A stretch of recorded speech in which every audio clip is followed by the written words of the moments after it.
বাংলাদেশের 3 দিকে কি কথা হয় না। সেদিন ফরহাদ মাজার কি কথা, এই তৌহিদি জনতা বাউল আবুল সরকারকে জেলের মধ্যে ঢুকা তার সাঙ্গভঙ্গ মারতেছে। যদি ভারত একবার খেপে ওঠে এদের পালানোর কোনো জায়গা হবে না। আমাকে বলে পালানোর জায়গা নাই, একদিকে আমরা পলাবার চামো, সেই দিকে যায় দেখে বঙ্গোপসাগর, তাহলে কোন দিকে যাবো? আল্লাহ কিন্তু ধরে না, ধরলে আর হাসিনা ছাড়ে না। জোরে কোন কথা ঠিক কি? এই শালা একটা লেডি ফেরাউন, জোরে কোন কি ফেরাউন আসে এর চাল চলন কথাবার্তা। 41 সালের আমাকে নামাইকে 24 সালের 5ই আগস্ট পার হওয়ার পারি না, এর আবার অহংকার করে কথা বলে। চিন্তা করছে 90% মুসলমানের দেশে এইরকম কথা বলবে, আর আপনারা শুনিছি হুজুরকে বোঝা থাকবে। আপনাদের আশেপাশে যারা ওদের পক্ষ নেবে, আশেপাশে নাই, আশেপাশে নাই, টুটি চাপা ধরা লাগবে। আপনারা কি আবু জেহেলের দল করবেন, আবু বকরের দল করবেন? তাহলে আবু বকরের সাইজ কি? আর একবার খালি বলে দেখ, আবু জেহেল 3 ধাপ পিছনে গেছে, 3 ধাপ। তুমি নরম মানুষ, এত গরম হওয়ার পিছনে কারণ কি? আবু বকর বলতেছে, আল্লাহ নবীর বিরুদ্ধে কথা শোনার পরে কোন মুসলমান যদি নরম ভূমিকা পালন করে তাহলে বুঝতে হবে সে মুসলমান নাই, মুনাফিক হয়ে গেছে। আবু জেহেল বলতেছে, আবু বকর কি জন্য তোমার নবীকে পাগল কইলাম, তুমি কি একটাবার শুনবা না? আবু বকর বলতেছে, তাহলে বলো তো ঘটনা কি? বলে, ঘটনা হলো আজকে রাত্রেবেলায় তোমার নবী নাকি বাইতুল মুকাদ্দাসে গেছে, সেখান থেকে তোমার নবী আল্লাহর আরশে গেছে। আল্লাহ পাক তোমার নবীকে 5 ওয়াক্ত নামাজ দিছে, যে বাইতুল মুকাদ্দাসে যাইতে 30 দিন লাগে, আসতে 30 দিন লাগে। আর সে বাইতুল মুকাদ্দাসে আজকে নাকি রাত্রে বেলা 2 রাকাত নামাজ পড়ে, আবার রাতের বেলায় মক্কা ফেরত আইছে। এখন বলো তো আবু জেহেল, এই কথাকে বিশ্বাস করা যায়? আবু বকর বলতেছে, আল্লাহর নবী যদি এই কথা বলে থাকে তাহলে 1 বিন্দু মিথ্যা না। আবু জেহেল কয়, কে রে, আমার সকালটাই মাটি রে, আমি কার কাছে খবর দিলাম, কাম তো হলো না। আপনার বলেন তো, আল্লামা সাইদি হুজুরকে যে হাসিনা বারবার রাজাকার করছে, যুদ্ধাপরাধী করছে, বাংলার মুসলমানকে এটা বিশ্বাস করছে? কথা বলেন, বিশ্বাস করছে? বিশ্বাস কিন্তু করেনি। আমার 5 করে একজন আমাকে এসে বলতে যে, হুজুর যতই ওয়াজ করেন হুজুর, ফাঁসির থেকে বাঁচাবার পারবেন না। আমি বললাম, কে রে ভাই, কার ফাঁসি? আপনি জানেন না আল্লামা সাইদিকে ফাঁসি দিবে হুজুর, আপনি জানেন না? আর কথা শুনে আমার কলজা তাকাত লাগলো। আল্লাহ কোরআনে বলছে, উদউ ইলা সাবিলি রাব্বিকা বিল হিকমা, হিকমতের সাথে হক কথা বলা লাগবে, সত্য কথা বলা লাগবে, দাওয়াত দেওয়া লাগবে। আমি আস্তে করে হাত ধরে বললাম, চা খাবার যাই। ওই চিন্তা করতে দেখে রে, আমি আর বড় হুজুরের বিরুদ্ধে করলাম, ই আবার চা খেলাবি? আর হাত ধরে দেয়, বলতে যে, ভাই চা আমাকে 2 কাপ দে। বলে, হুজুর 2 কাপ কেন? বলে, তোর 2টা আমার 1টা। ওই যখন 1 কাপ খাসে, তখন আমি বলতেছি, আল্লামা সাইদির ফাঁসি হবে এই চিন্তা তোর মাথার, কিন্তু তোর যে মৃত্যু হবে, যেই কছে তোর মৃত্যু হবে, চমকে উঠলি কেন? ফাঁসির তারিখ আছে পাগলা, মরার কিন্তু তারিখ নেই। ধরে কোন কথা ঠিক কিনা? আপনারা বলেন তো, ফাঁসির তারিখ আছে না নাই? যে অমুক তারিখে রাত 12টায় ফাঁসি দেওয়া হবে, ফাঁসির আগে কোরআন শরীফ পড়বি, নামাজ পড়বি, জিকির করবি, তওবা করবি, ফাঁসির দড়ি যখন গলাত দিবি তখন কি হরে কৃষ্ণ হরে রাম কবি, লা ইলাহা ইল্লাল্লাহ মুহাম্মদ রাসূলুল্লাহ বলতে বলতে তার ফাঁসি কার্যকর হয়ে যাবে। আল্লাহ রাসূল বলেছেন, কোনো ব্যক্তি যদি সারা জীবন পাপ করে আর মৃত্যুর সময় কলেমা তাইয়্যিবা তেলাওয়াত করতে করতে জপতে যদি তার মৃত্যু হয়, শুধু তার জবানে কলেমা তাইয়্যিবা জারি থাকার কারণে আল্লাহ তার জীবনের সব গুনাহ মাফ করে দেয়। এখন বলতেছি, তুই যে মরবি যে কোনো সময়, তুই কি কলমা কর গ্যারান্টি আছে? তখন সাথ হয়ে বলতে, হুজুর আমার তো কলমার কোনো গ্যারান্টি নেই। আমি বললাম, তাহলে সাধারণ মরা ভালো না ফাঁসি ভালো? আমি বলতেছি, এই দিক দিয়ে চিন্তা করলে তো ফাঁসি ভালো। আমি বললাম, তাহলে চা খেয়ে যা। ওই বেড়াবে বলতেছে, কার কাছে কি গল্প দিলাম রে, কাম হলো না রে। হযরত আবু বকর 1 দৌড় মারলেন, দৌড় মেরে দেখে কাবার পাশে নবী হেলান দিয়ে কাঁদতেছে। আবু বকরের মাথার পাগড়ি দিয়া নবীর চোখের পানি মুছে দিয়ে বলেন, ইয়া রাসূলুল্লাহ, আজকে আমার জীবনের সবচাইতে খুশির দিন। আজকে রাত্রে বেলায় নাকি আপনি বাইতুল মুকাদ্দাসে গেছিলেন। ওগো আল্লাহর নবী, বাইতুল মুকাদ্দাসে নাকি 2 রাকাত নামাজের ইমামতি করেছেন, সেখান থেকে আল্লাহর আরশে গেছেন, আল্লাহ পাক আপনাকে 5 ওয়াক্ত নামাজ দিছে। নবী কান্দের বেলা, আবু বকর এই গল্প তোমার কাছে কে শোনালো? আবু বকর বলতে, সকালবেলা আবু জেহেল আমার দরজায় গিয়ে খবর দিল। রাসূল বলে, আবু বকর তোমার কি বিশ্বাস হয়? আবু বকর নবীর কপালে চুমা দিয়ে বলতেছে, 1 বিন্দু মিথ্যা নয়, 1 বিন্দু মিথ্যা নয়। নবী খুশি হয়ে বলে, আবু বকর, আবু জেহেল কথা শোনার পরে বলে, সে মিথ্যা, আপনি যা বলবেন তাই সত্য, আপনি কোনোদিন মিথ্যা বলতে পারেন না, আপনি যে সত্য এ ব্যাপারে কোনো সন্দেহ। নবীকে সাহাবেরা সত্য সাদেক সাদেক সত্যবাদী বিশ্বাস করতে। সুবহানাল্লাহ কন না কেন? এক ইহুদি এসে নবীর হাত ধরে বলতেছে, আপনার থেকে 100টা টাকা পাই, মনে আছে? আপনার থেকে আমি 100টা টাকা পাই, আপনার মনে আছে? রাসূল বলতেছে, ভাই আজ থেকে কয়েকদিন আগে আপনাকে ওই টাকা আমি পরিশোধ করছি, আপনার হয়তো মনে নেই। ইহুদি বলতেছে, না, আপনি যে টাকা পরিশোধ করছেন তার কোনো সাক্ষী আছে? রাসূল বলতেছে, না রে, তুমি আর আমি ছাড়া তো কেউ নেই। ইহুদি বলতেছে, তা আপনি আমাকে টাকা দেননি, টাকা আবার দেন। এই কথা ইহুদি যখন নবীকে বলছে, এমন সময় এক সাহাবী এসে বলতেছে, আল্লাহর নবী যে তোমাকে 100 টাকা দিছে, আমি সাক্ষী, আমি সাক্ষী, আমার সামনেই দিছে। ইহুদি মারছে দৌড়। নবী বলতেছে, কেরে পাগলা, আমি ওকে যখন টাকা দিছিলাম তখন তো কেউ ছিল না, তুই দেশে বললে আমি সাক্ষী। বলে, ওকে আল্লাহর নবী, আপনি যেদিন বলেছেন আশহাদু আল্লা ইলাহা ইল্লাল্লাহ, আপনি বলেন তো আমি কি আল্লাহ দেখছি? না, তুমি তো আল্লাহ দেখো না। তা আপনার কথা শুনে না দেখে আল্লাহকে যদি সাক্ষী দিবার পারি, আপনি ইহুদিকে টাকা দিচ্ছেন, এই কথা বলার পরে আমি কেমনে না দেখা থাকতে পারি? আমিও তো দেখেছি। সুবহানাল্লাহ বলেন না কেন? প্রত্যেকটা সাহাবীরা নবীকে এত বড় সত্যবাদী বিশ্বাস করত। আল্লাহ নবী মুচকে মুচকে হেসে আর বলে, আল্লাহ যাও বকর আমাকে সাদেক সাদেক বলে বিশ্বাস করে, আমি যা বলে যে সব সত্য, আমি নবী, তাকে কি দিব? আল্লাহ বলে, হাবিব, আমি আল্লাহ তাআলা সিদ্দিক ডিগ্রি তারে দিয়া দিলাম। চারিদিক থেকে সাহাবীরা এসে নবীর সামনে বসে বলতেছে, ওগো আল্লাহর নবী, আজকে রাত্রেবেলায় নাকি আপনি আল্লাহর আরশে গেছিলেন, আল্লাহ পাক আপনাকে 5 ওয়াক্ত নামাজ দিয়েছে। হুজুর, এই 5 ওয়াক্ত নামাজ কিভাবে আমাদের পড়তে হবে? 5 ওয়াক্ত নামাজ কেমন? এই সম্পর্কে যদি আমাদের একটু বলেন। রাসূল বললেন, তোমরা বসো। সমস্ত সাহাবীদেরকে নবী বসায় এখন 5 ওয়াক্ত নামাজ সম্পর্কে আলোচনা করবেন। কারণ 24 ঘন্টার মধ্যে সব সময় নামাজ পড়া যাবে না, 5টা সময় আল্লাহ নামাজ ফরজ করছে। ধরে কোন কথা ঠিক কিনা? আপনার যে ফজরের নামাজ পড়েন, আপনার বলেন তো, সূর্য উদয়ের আগে ফজরের নামাজ আল্লাহ ফরজ করলো কেন? সূর্য উদয়ের 1.5 ঘন্টা পরে যদি ফজরের 2 রাকাত ফরজ থাকতো, তাহলে কিন্তু আমাকে এত টেনশন করা লাগতো না। কি একটা কাম রে, যে সময় আরামের ঘুম ধরে এই সময় আসসালাতু খায়রুম মিনান নাম কি দরকার? কিন্তু আল্লাহ তাআলা 24 ঘন্টার মধ্যে এই 5টার সময় কেন পছন্দ করলেন? ফজরের সময় কেন 2 রাকাত ফরজ দিলেন? সূর্য যখন পশ্চিম থেকে হেলে গেল, এমন সময় আল্লাহ 4 রাকাত জোহর ফরজ দিলেন। সূর্যের পাওয়ার যখন কমে গেল, এমন সময় আল্লাহ 4 রাকাত আসরের ফরজ দিলেন। এইমাত্র সূর্য অস্ত গেছে, সবচাইতে অল্প সময়ের মধ্যে যে নামাজ পড়া লাগবে, এই 3 রাকাত ফরজ মাগরিব নামাজ আল্লাহ কেন দিল? রাতটা যখন একটু গাঢ় হয়ে গেল, এমন সময় 4 রাকাত এশার ফরজ আল্লাহ কেন দিল? যারা নামাজ আদায় করি তাদের জানার দরকার আছে না নাই? আপনারা কি জানেন? সমস্ত সাহাবীরা ঘিরে ধরে বলতে, হুজুর, এই 5 ওয়াক্ত নামাজ আল্লাহ কেন দিল, কিভাবে দিল, এগুলো আদায় করলে আমাদের লাভ কি? যদি মেহেরবানি করে একটু বলতেন।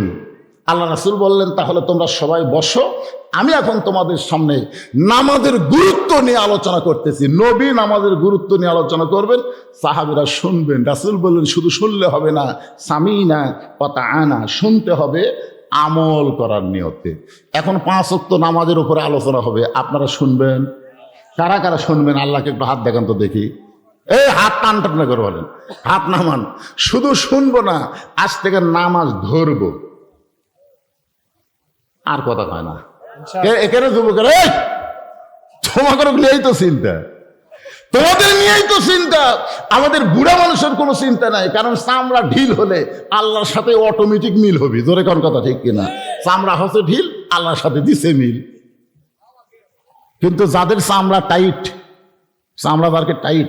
এরা তো কোনো সময় খেয়াল করে না, খালি খেয়াল করে দাদা বেঁচে আছে, বাপ বেঁচে আছে। আমি তো সিরিয়ালে অনেক পরে রে, আজ এসে কি দাদা বাদ দে আমাকে ধরবে? না না, এরকম কিন্তু চিন্তা যুবকের মধ্যে আছে না? নাই, হ্যাঁ, আমার দাদা 100 বছর বেঁচে আছে রে, বাপ যদি 90 বছর, আমি তো 80 বাঁচব। একটা সিরিয়াল নাই। এই জন্য যারা যুবক, তোমাদের জন্য আজকে খুব গুরুত্বপূর্ণ আলোচনা বাজান, মনোযোগ দিয়ে শুনবেন। আর মা বোনদের জন্য আলোচনা রাখে আইছি, উম্মে সালমা কি 3টা শর্ত নবীকে দিলেন, যে 3টা শর্ত পুরো করে হলেও নবী উম্মে সালমাকে বিয়ে করবে। এই 3টা শর্ত আমাদের মা বোনদের শুনতে হবে, না শুনলে মা বোনেরা তো জান্নাতে হওয়া খুব কঠিন হয়ে যাবে। শোনার দরকার আছে না নাই? এখন আসেন, আল্লাহর নবী এখন 5 ওয়াক্ত নামাজ নিয়ে সাহাবীদের সামনে আলোচনা শুরু করছেন। নাহমাদুহু ওয়া নুসাল্লি আলা রাসূলিহিল কারীম। এমন সময় আবু জেহেল গ্রুপ নিয়ে হাজির। নবী কেবল নামাজের ওয়াজ শুরু করবেন, এমন সময় আবু জেহেল গ্রুপ নিয়ে হাজির। সকালবেলা আবু জেহেল একলাই ছিল, এখন আর একলা নাই, আবু জেহেল একটা গ্রুপ নিয়ে আসছে। ওই গ্রুপের হচ্ছে তেলতারা একজন নেতা, তার নাম হলো আবু সুফিয়ান। যেরকম তার নাম কি? আবু সুফিয়ান বলতে, ও মুসলমানের নবী, তোমার কথা তোমার সাহাবেরা বিশ্বাস করে, কিন্তু আমরা বিশ্বাস করি না। দেখেন কথার সাইজ কি। ও মুসলমানের নবী, তোমার কথা তোমার সাহাবেরা বিশ্বাস করে, কিন্তু আমরা বিশ্বাস করি না। আপনার বলেন তো, ওই সাহাবেদের মধ্যে উমর আছে না নাই? কথা কেন আছে না নাই? যদি আবু জেহেল ভুল করে আবু বকরের দরজাত সকালে না যায়, উমরের দরজাত যদি চাইত, তাহলে আপনার বলেন তো আবু জেহেলের অবস্থা কি হতো? সব চাইতে নরম দরজাত গেছে, তাই এ দেখছে। তাহলে উমরের দরজাত গেলে কোন সাইজ আছিল? তুই একটু খারাপ হতো, তুই একটু খারাপ হ, আমি ঘরের মধ্যে আসি। একটানে তরবারি নিয়ে আবু জেহেলকে 2 টুকরা করে দিত। জোরে কথা কর না কেন ভাইজান? রাসূল বলেছেন, আমার সবচাইতে নরম হলো আবু বকর, সবচাইতে গরম হলো ওমর, সবচাইতে ধনী হলো ওসমান, সবচাইতে জ্ঞানী হলো হযরত আলী। জোরে কোন সুবহানাল্লাহ। আবু সুফিয়ান যখন বলতেছে আপনার কথা মুসলমানরা বিশ্বাস করে, আমরা বিশ্বাস করি না, সঙ্গে সঙ্গে হযরত ওমর দাঁড়িয়ে বলতেছে, রে কাফেরের বাচ্চারা, তাহলে তোদেরকে এখানে ডাকছে কে? এই কাফেরের বাচ্চারাই, আমরা নবীর মুখে নামাজের 5 ওয়াক্ত নামাজের কথা শুনবো, তোদেরকে এখানে ডাকলো কে? আল্লাহ রাসূল যদি বলতো, ওমর সকালবেলা আবু জেহেল আমাকে পাগল হয়ে গেছে, এখন আবার গ্রুপ নিয়ে যাচ্ছে, ধর। এই কথা যদি নবী বলতো, আপনার বলেন তো একটা কাপের বাস্ত, ওর মধ্যে আলী আছে না নাই? জোরে কান আছে না নাই? তাহলে এখন আল্লাহ নবী কি করলেন দেখেন। আল্লাহ রাসূল বলেন, ওমর এজলেস, ওমর বসো। যেখানে তোমার নবী নেতার সঙ্গে কথা হচ্ছে, সেখানে তুমি কর্মী হয়ে দাঁড়ালা কেন? বসো। এরই নাম হলো ইসলাম। আজকে অনেকেই বলতেছে, যারা ইসলামী দল করে, এর শক্তি নেই, খালি নেতার হুকুম নেই। ধরে কোন কি নেই? হুকুম দিলে একটা চামচাও দুনিয়া চলবার পারত না, সবগুলো সাইজ করে দাও। ধরে কথা কর না কেন ভাইজান? ইসলামী আদর্শের যারা নেতা হয়, তারা মানুষকে উস্কানি দেয় না, বরং কর্মীরা উস্কা গেলে তাদেরকে ডাবাইয়া দেয়। ধরে কোন কি করে দেয়? আপনার বলেন তো ওমর ফারুক কি হচ্ছে? উস্কা গেছে, খাড়া হচ্ছে। এর উপরে যদি নবী আর একটা বলতো, যা যদি বলতো, একটাও বাঁচত। আজও বাংলাদেশে যারা কোরআনের দল করে, মনে করবেন তাদের কর্মী নেই। কথা কন না কেন? না, কিন্তু নেতা খালি বলতেছে বসে থাক, ধরিস না, আসে মারিয়া থিয়া যায়। তারপরে নেতা কি কয়? ধৈর্য ধর, ইন্নাল্লাহ মা'আস সাবিরিন। ধৈর্য ধর, আগামী ইলেকশনে কাম হবে। ধরে কোন কথা ঠিক কি না? সব দেখা হচ্ছে শেষ। আগামীতে আমরা বাংলাদেশে কিছু একটা দেখতে চাই, দেখার জন্য ধৈর্য ধরার দরকার আছে না নাই? আমার আল্লাহ তাআলা কোরআনে বললেন, ইন্নাল্লাহা মা'আস সাবিরিন। ধৈর্যশীলদের সঙ্গে কে থাকে? তাই বলে সবসময় ধৈর্য ধরা যাবে না, সবসময় না। আপনার ঘরের যদি আগুন লাগে, আপনি এখন ধৈর্যশীল হয়ে বসে থাকতেন, তাহলে চলবে? আপনার ছেলে সাঁতার জানে না, পুকুরে পড়ে পানি পান করতেছে, আপনি বলতেছেন ইন্নাল্লাহা মা'আস সাবিরিন, ওই সময় ধৈর্য ধরে থাকলে হবে? এই আমরাও কিন্তু জাগা উঠবো, তবে সব সময় না, জাগা মতো, ঠিক কিনা? জাগা মতো চেতন হওয়ার দরকার আছে না নাই? একটু মনোযোগ দিয়ে শুনবেন। আল্লাহ রাসূল বলেন, ওমর তুমি বসো। হযরত ওমরকে নবী বসাই দিয়ে বললেন, ও মক্কার সম্ভ্রান্ত বংশের নেতারা, আমি আমার সাহাবীদের মধ্যে নামাজের আলোচনা করতেছি, আপনারা আসেন, আপনারাও বসেন। আবু সুফিয়ান বলতেছে, তোমার নামাজের ওয়াজ আমরা শুনতে আসি নাই। রাসূল বললেন, তাহলে কি শুনতে আইছেন? আবু সুফিয়ান বলতেছে, আমার নেতা আবু জেহেল পরপর 2 বার বাইতুল মুকাদ্দাস ভ্রমণ করেছে। যেই বাইতুল মুকাদ্দাসে যাইতে লাগে 30 দিন, আসতে লাগে 30 দিন। আর তুমি কইলা আজকে রাত্রে বেলা নাকি বাইতুল মুকাদ্দাসে 2 রাকাত নামাজ পড়াইছো। আমাদের জানার বিষয় হলো বাইতুল মুকাদ্দাসের দরজা জানলা কয়টা, এটা বলে দিলি আমরা চলে যাব। আমাদের নেতা কয়বার গেছে? কথা কান কয়বার? 2 বার গেছে। যাতে 30 দিন লাগে, আসতে 30 দিন লাগে। আর তুমি আজকে রাত্রে বেলায় নাকি বাইতুল মুকাদ্দাসে গেছো। আমাদের প্রশ্ন হলো বাইতুল মুকাদ্দাসের দরজা জানলা কয়টা, এটা বলে দিলি আমরা চলে যাব। নবীর চোখ দিয়ে দর দর করে পানি আসতেছে। আসলে নবী তো বাইতুল মুকাদ্দাসের মধ্যে ঢুকছে, কিন্তু দরজা জানলা তো। আচ্ছা, আপনারা যে আপনাদের এলাকার সবচেয়ে বড় মসজিদ কোনটা? গোপীনাথপুর মসজিদ আছে না নাই? আচ্ছা, জোহরের নামাজ সামনে কাতারে পড়ছে গোপীনাথপুর বাজারের দিন। একজন বলতে হয় তুই নামাজ পড়ছিস, সামনে কাতারে পড়ছিস, এখন বিশ্বাস হয় না। আরে পাগল, মসজিদের মধ্যে সামনে কাতারে পড়ছি, এখন বিশ্বাস হয় না। আরে সামনে কাতারে পড়ছি, এখন বিশ্বাস হয় না। তোর বিশ্বাস হবে কি দিয়ে কর? তো মসজিদের মধ্যে কয়টা ফ্যান আছে সেটা কর। হাত দেখায় কে রে ভাই, আমি তো নামাজ পড়বার গেছি রে, আমি তো ফ্যান গুনবার যাইনি রে। আপনারা বলেন তো, মসজিদের মধ্যে ঢুকে কোনদিন ফ্যান গুনছেন? আসলে আল্লাহর নবী ওই বাইতুল মুকাদ্দাসে 2 রাকাত নামাজ পড়াছে, নবী কি দরজা জানলা গুনবার গেছে? কিন্তু এর এমন একটা অবান্তর প্রশ্ন, দরজা জানলা কয়টা?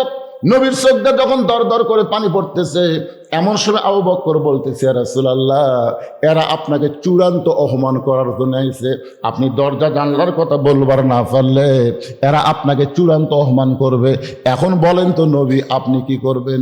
নবী যখন চিন্তায় পড়ে গেছেন, এমন সময় আল্লাহ তাআলা কোরআনের আয়াত নাজিল করলেন, তুইজ্জু মান তাশা ওয়া তুযিল্লু মান তাশা বিয়াদিকাল খায়র ইন্নাকা আলা কুল্লি শাইইন কাদির। সম্মান দেওয়ার মালিককে, অপমান করার মালিককে, ভালো মন্দর মালিককে, সমস্ত ক্ষমতার মালিককে। আল্লাহ তাআলা নবীকে সবার উপরে সম্মান দিয়েছে। ধরে কেন সুবহানাল্লাহ। ফেরেশতা জিবরাইল এসে বলতেছে, ইয়া রাসূলুল্লাহ, আপনি কাঁদেন কেন? ওরা আপনাকে দরজা জানলার প্রশ্ন করছে। আমি গোটা বাইতুল মুকাদ্দাস আপনার সামনে হাজির করব, আপনার সামনে হাজির করে বাইতুল মুকাদ্দাস ঘুরাতে থাকবো, আপনি দরজা জানলা গুনে গুনে উত্তর দিয়ে দিবেন। কারণ সম্মান নবীকে দিছে কে? সেই নবীকে কেউ অপমান করুক, এটাকে আল্লাহ চায়? ফেরেশতা জিবরাইল বাইতুল মুকাদ্দাস নবীর সামনে হাজির করে বাইতুল মুকাদ্দাস নবীর সামনে ঘোরানো শুরু করলেন। নবীর দরজা জানলা গুনে গুনে যখন উত্তর দেয়, আবু জেহেল বলতেছে, চলো যাই। আবু সুফিয়ান বলতেছে, কি কি কি কোন আপনি? দরজা জানলার হিসাব দিতে পারবি না তো, কারণ যেখানে যাইতে 30 দিন, আসতে 30 দিন, আর আজকে রাত্রে গেল। আবু জেহেল বলতেছে, অযথা পেপার বাড়িস কা, সজাই সজাই। মানে আবু জেহেল বুঝবার পারছে। সুবহানাল্লাহ না কেন? এখন বড় নেতা যদি যাবার কয়, চামচারা থাকে, সব চামচারা চলে গেছে, কিন্তু আবু সুফিয়ান পিছন ছাড়ে না, খালি কয় নেতা। এই চলো যাই মানে বুঝলাম না। আমরা আসলাম চূড়ান্ত অপমান করার জন্যে, আর অপমান না করে আপনি বলতেছেন চলো। এই এত পেঁচাল বাড়িস কে? চলো যাই শুনবার, তাহলে ঘরের মধ্যে চল। ঘরের মধ্যে যায়, দরজা জানলা বন্ধ করে বলতেছে, আবু সুফিয়ান দেখ তো ফাঁক ফুঁকের মধ্যে কেউ দাঁড়িয়ে আছে কিনা। বলে, আপনি কি বলবেন? না, কেউ আশেপাশে থাকলে চলবে না। আবু সুফিয়ান তাকায় দেখে আশেপাশে কেউ নাই। আবু জেহেল বলতেছে, আবু সুফিয়ান রে, এই চলো যাই বলার পিছনে কারণ হলো, ওই আল্লাহর শপথ করে বলতেছি, আব্দুল্লাহর এতিম পোলা হলেন আল্লাহর নবী। আবু সুফিয়ান বলতেছে, যদি আল্লাহর নবী হয় তাহলে দরজা জানলা বন্ধ করে কেন? চলেন বাইরে যা মিছিল করি। আবু জেহেল বলতেছে, পাগলা, আমি আগে থেকেই জানি আল্লাহর নবী, কিন্তু মানি না রে, কারণ ওয়াক মানবার গেলে আমার নেতৃত্ব থাকে না। আজও বাংলাদেশের সমস্ত মানুষ জানে আলেমরাই হলো নায়েবে রাসূল। জোরে কোন কথা ঠিক কিনা? কিন্তু জানে ঠিকই, মানে না, মানবার গেলে এদের ভুয়া নেতৃত্ব চলবে না। আবু জেহেল গ্রুপ যখন চলে গেছে, এমন সময় আল্লাহ নবী বলতেছেন, রে নবীর আমার সাহাবেরা শোনো, আল্লাহ যখন আমাকে 5 ওয়াক্ত নামাজ দিলেন, সর্বপ্রথম দিলেন ফজরের 2 রাকাত ফরজ, তারপরে দিলেন জোহরের 4 রাকাত, তারপরে দিলেন আসরের 4 রাকাত, তারপরে দিলেন মাগরিবের 3 রাকাত, তারপরে দিলেন এশার 4 রাকাত। এই সর্বসাকুল্যে 17 রাকাত। কয় রাকাত? উমর ফারুক বলতেছে, ইয়া রাসূলুল্লাহ, এটা কেমন যেন একটা ব্যাসাইজ হলো। আল্লাহ রাসূল বললেন, সাইজ কি? সাইজ হলো 5 ওয়াক্ত 10 রাকাত, না হয় 15 রাকাত, না হয় 20 রাকাত। 4 রাকাত করে হলে 20 রাকাত, 3 রাকাত করে 15 রাকাত, 2 রাকাত করে 10 রাকাত। কিন্তু এই 17 রাকাত এটা একটা ব্যাসাইজ।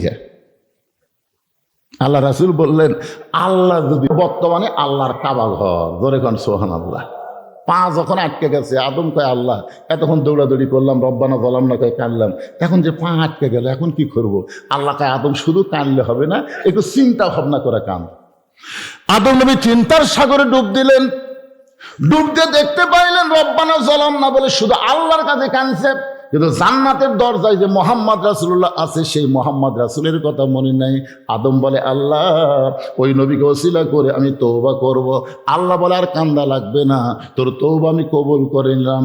সঙ্গে সঙ্গে আদম নবী শুকরিয়া তান ওই কাবা ঘরের জায়গার মধ্যে 2 রাকাত নামাজ আদায় করে। আল্লাহ বলে, হাবিবুল্লাহ, ওই আদম নবীর 2 রাকাত নামাজ আমি আল্লাহর এতই ভালো লাগছে, আপনার উম্মতের জন্য ফজরের ফরজ হিসাবে দিয়ে দিলাম। আপনার উম্মতেরা ফজরের ফরজ 2 রাকাত যখন জামাতের সঙ্গে আদায় করবে, আদম নবীর সমপরিমাণ সওয়াব আমি আল্লাহ দিয়া দিব।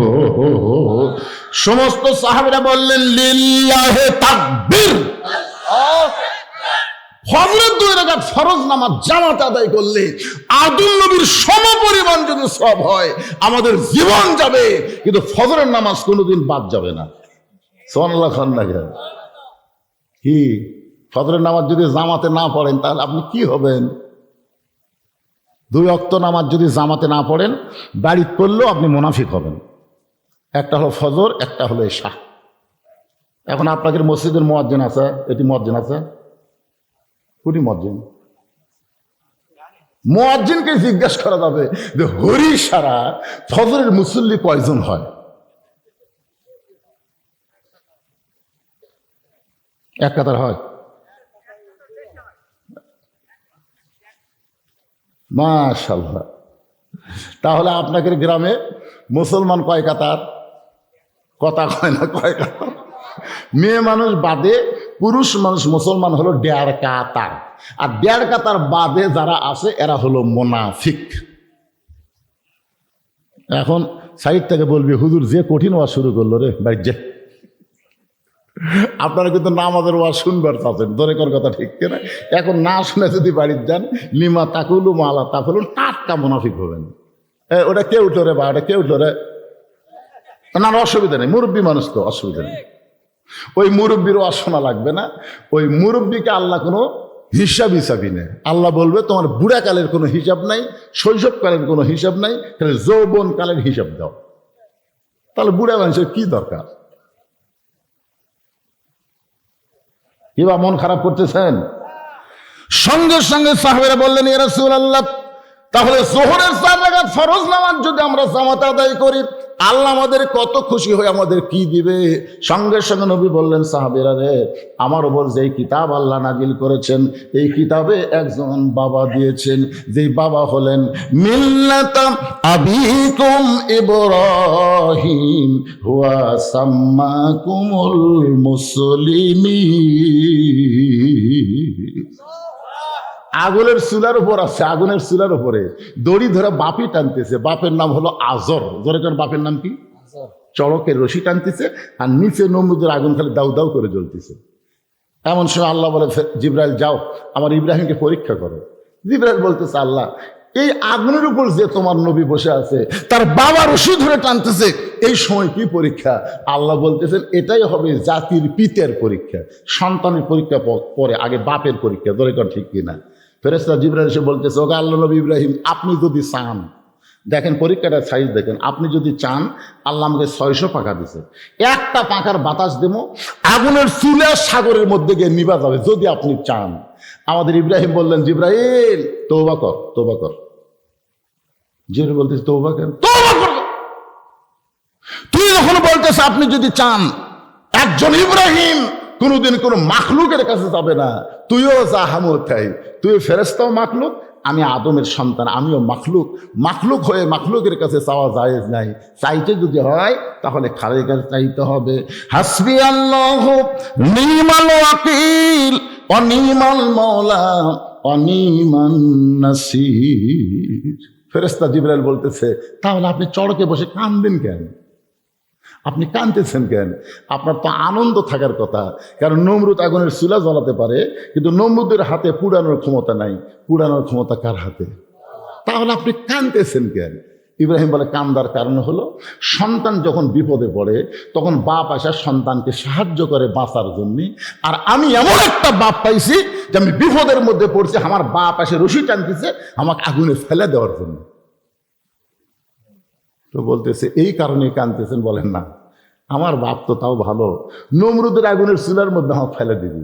কিন্তু অনেক বাবা হবে দুনিয়াতে, যেই বাবা তার সন্তানকে জাহান্নামের আগুনে ফেলে দিবে। ফেরেশতা জিবরাইল বলতেছে, কোন সব বাবা? যে বাবারা নিজে একলা নামাজ পড়বি আর বেটা কুত্তা হয়ে ল্যাপের মধ্যে ঘুম পাড়বি। এরকম কিছু বাপ আছে না নাই? ধরে খান আছে, সামনে কাতারের যে নামাজ পড়তেছে আর বেটা আগে ছিল 3.5 হাত, ফজর আজান শুনে হচ্ছে 2.5 হাত। আগে কিন্তু 3.5 হাত ছিল। আজান শুনবি দিকে ল্যাপ দিচ্ছে মাথার উপর ল্যাপ দিলে এখন কি করে পাও বার হচ্ছে, পাও টাইনিয়ে বুকের কাছে থচ্ছে। আপনি বাইরে থেকে মনে করবেন চাউলের বস্তা ঢেকা থচ্ছে, কিন্তু আগাও নাই মাথাও নাই। ল্যাপ টানতে দেখে ল্যাপের ভিতর আর সাইজ, আর সকালবেলা সাইড টিপে কুত্তার সাইজ একই সাইজ। এই হাসিস কে রে পাগলা? যেই বাবা নিজে নামাজ পড়ে আর সন্তান ল্যাপের মধ্যে কুত্তার মতো বেকা হয়ে ঘুম পাড়ে, ওই বাবা কোনোদিন জান্নাতে যাবে না, বরং নিজের সন্তানকেও জাহান্নামে নিয়ে যাওয়ার পায় তারা করতেছে। ধরে কথা কন না কেন ভাইজান? হাজি সাহেব 3 বার হজ করছে, টেকার গরম, 3 বার হজ করছে। আর 17 বছরের বেটি হাইল করে কিলকিল করে গোটা হরি সারা ঘুরতেছে। হাজি সবাই তুমি কেমন হজ করলে? তোমার মেয়ে গোটা পাড়া ঘুরতেছে হাইল করে কিলকিল করে, যুবকেরা খালি মিস কল মারতেছে। আপনি বলেন যতক্ষণ পর্যন্ত আপনার মেয়ের বিয়ে হয়নি ততক্ষণ পর্যন্ত আপনার দায়িত্ব তাকে পর্দার মধ্যে রাখতে হবে, ঠিক কিনা বলেন? কথা বলেন না ভাইজান? আপনি কেমন মুসলমান যা আপনার মেয়েকে ছোট থেকে আপনি পর্দার শিক্ষা দেওয়ার পারেন নাই?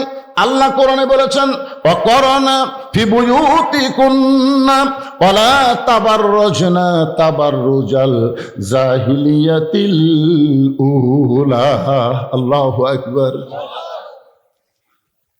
কিছুক্ষণ পরে যখন সড়কে মারছে টান, ইব্রাহিম নবী আগুনের মধ্যে পড়ছে। কুলনা ইয়া নারু কুনি বারদান ওয়া সালামান আলা ইব্রাহিম। আগুন যখন শান্তির বাগান হয়ে যায়, ইব্রাহিম নবী আল্লাহর শুকরিয়া আদায় করার জন্য এক নিয়তে 4 রাকাত নামাজ পড়ে। আল্লাহ বলে, হাবিবুল্লাহ ওই আগুনের চুলার মধ্যে ইব্রাহিম নবীর 4 রাকাত নামাজ আমি আল্লাহর এতই ভালো লাগছে, আপনার উম্মতের জন্য জোহরের 4 রাকাত হিসাবে দিয়ে দিলাম। আপনার উম্মতেরা জোহরের 4 রাকাত নামাজ যখন জামাতে আদায় করবে, ইব্রাহিম নবীর সমপরিমাণ সওয়াব আমি আল্লাহ দিয়া দিব। লিল্লাহি তাকবীর। সমস্ত সাহাবীরা বলতেছে, ইয়া রাসূলুল্লাহ যোহরের 4 রাকাত নামাজ জামাতে পড়লে ইব্রাহিম নবীর সমপরিমাণ সওয়াব যদি পাওয়া যায়, যতদিন জীবন থাকবে জীবন থাকতে যোহরের নামাজ কোনোদিন বাদ দিব। সাহাবেরা তো সেই উৎসাহ বলতে, তো হুজুর তাহলে আসরের সাহেবের ফরজ করলে আমাকে লাভ কি? আল্লাহ রাসূল বললেন, আল্লাহ আমার উপর যেই কোরআন নাজিল করেছে, এই কোরআনের মধ্যে সবচেয়ে বেশিবার যেই নবীকে নিয়ে আলোচনা করেছে, এই নবীর নাম হলো মূসা কালিমুল্লাহ। কি এই কোরআন সব আপনারা পড়ছেন? এই কোরআনের মধ্যে সবচেয়ে বেশি যেই নবীকে নিয়ে আলোচনা হয়েছে, এই নবীর নাম কি? সবাই জবান করে বলে, একবার বলে সওয়াব হবে না। জোরে কর মূসা কালিমুল্লাহ বলে সওয়াব হবে না পাপ হবে? জোরে বলেন মূসা কালিমুল্লাহ। মাঝে মাঝে তুর পর্বতে যাইতেন। আসরের 4 রাকাত ফরজ নামাজ কেমনে পড়লে সওয়াব কি সেটা বোঝানোর জন্য বলতেছি। মাঝে মাঝে মুসা নবী কোথায় যেতেন? তুর পর্বতে যাইতেন। একদিন মুসা নবী দাঁড়ায় আছে তুর পর্বতে। আল্লাহ ডাকতে বলে, মুসা তোমার খবর কি? মুসা বলতেছে আলহামদুলিল্লাহ। কিছুক্ষণ পরে মুসা বলতেছে, আল্লাহ আপনার খবর কি? কি মনে করেন মুসা কেমন আছে আল্লাহ যদি জানবার চাই তাহলে মুসার জানা দরকার আছে না নাই? বলতেছে আল্লাহ আপনি কেমন আছেন? আপনাকে হরিসারা আল্লাহর খবর কি? আপনাকে এই গ্রামত। ওটা কার বাড়ি ভাই? ওটা আমার বড় ভাইয়ের, ওটা আমার ছোট ভাই, আর এটা আমার বাড়ি হুজুর। এর সামনে যা জমি দেখতেছেন এই লাইনে অন্য কারো জমি নেই। এই সাইডে যা দেখতেছেন আমার বাপ চাচার, এলাকায় পাও দিবি এমন মরদ কেউ নেই। তো সবই যদি তোমাকে হয় আল্লাহর, তখন বলতে ধরো আল্লাহটা দেখতে গেলে 2 মিনিট হাঁটা লাগবে হুজুর। মসজিদের কাছে গিয়ে বলতেছে এখানেও আল্লাহর কিছু ছিল না, আমার চাচা দয়া করে আল্লাহ 10 শতক দিছে, আর আমরা টাকা পয়সা দিয়ে আল্লাহ ঘর বানা দিছি। ফেরেশতারা বলতেছে আল্লাহ এই দেশের নাম কি, যেই দেশে তোমার কিছুই নাই, আর চাচা দিলে তোমার জায়গা হয়, আর এরা টাকা দিয়ে ঘর বানা দেয়, এই দেশের নাম কি? আল্লাহ বলে এই দেশের নাম হলো বাংলাদেশ। ওই দেশে আমি আল্লাহর চাইতে গরিব কেউ নাই রে। কি আল্লাহ বলে, মুসা আমি আল্লাহ কেমন আছি যদি জানবার চাও, ইযহাব ইলা ফিরাউন ইন্নাহু তাগা। আল্লাহু আকবার। আল্লাহ কেমন আছে জানবার মুসা নবী ফেরাউনের কাছে গেছে। যাদেরকে ফেরাউন এরকম একটা সিংহাসন, বিশাল একটা সিংহাসনে বসে ফেরাউন জিকির করতেছে, আনা রব্বুকুমুল আলা, আনা রব্বুকুমুল আলা। আপনারা বলেন তো এখনই মুসা নবী তুর পর্বতে কার সাথে কথা বলছে? আর এখনই যায় দেখে একজন নিজে আল্লাহর দাবি করতেছে, আনা রব্বুকুমুল আলা, মানে কি আমি সব চাইতে বড় আল্লাহ। আপনারা বলেন তো মুসা নবীর হাতত জোর আছে না নাই? খালি হাত চুলকেই। এখনই আল্লাহর সাথে কথা কয়ে আসলাম, আর এই বেটা আল্লাহর দাবি করতেছে। এই জন্য তো আল্লাহ রাগ করছে, আমার দুনিয়ায় আমার দাবি করে, আমি আল্লাহ কেমন আছি দেখবার যা। ইন্নাহু তাগা, তাগা মানে কি? সীমা লঙ্ঘন করছে। মুসা হাত চুলকাচ্ছে, আল্লাহ বুঝবার পারছে তার হাতের চর্দা আজরাইলের চোখের মুনি উল্টে গেছে। সুবহানাল্লাহ। আল্লাহ বলেন উদউ ইলা সাবিলি রাব্বিকা বিল হিকমা। মুসা রে শক্তি দিয়া কাম হবে না, আমি আল্লাহর দাওয়াত দিবার গেলে হিকমতের সঙ্গে দেওয়া লাগবে। এবার মুসা বলতেছে লা ইলাহা ইল্লাল্লাহু মুসা কালিমুল্লাহ। সঙ্গে সঙ্গে ফেরাউন সিংহাসন থেকে দাঁড়িয়ে গেছে। মুসা তোর আল্লাহর জিকির করবার চাইলে তোর আল্লাহর জায়গা যা, আমার রাজত্বের মধ্যে তোর আল্লাহর জিকির চলবি না। যেমন আপনাদের এমপি স্বপন শুরু করছিল, আমাকে বলেছিল আমার 3 থানার মধ্যে বদরুহি চলবি না। আমি কিন্তু হরিসারা প্রতি বছর আসতাম, ধরে কথা কন না কেন হয়ে যান। আশেপাশে আপনাদের এইবারে এত ওয়াজ বেশি হওয়ার কারণ কি? ওই 15 বছরের কাজা তুলতেছে, বুঝছেন না? আল্লাহ বলতেছে মার দৌড়। মুসা বলতেছে আল্লাহ জনগণ কিন্তু খারাপ খুবই, জনগণ কই মুসা ফেরাউনের ভয়ে দৌড় দিচ্ছে। আল্লাহ বলতেছে মুসা জাগা মতো ধরা লাগবি, এটি ধরে লাভ নেই। মুসা কয় আল্লাহ কোথায় ধরবেন? বলে জাগা মতো। ধরে কন কি মতো? জাগা মতো। আল্লাহ কিন্তু ধরে না, ধরলে আর হাসিনা ছাড়ে না। ধরে কোন কথা ঠিক কি?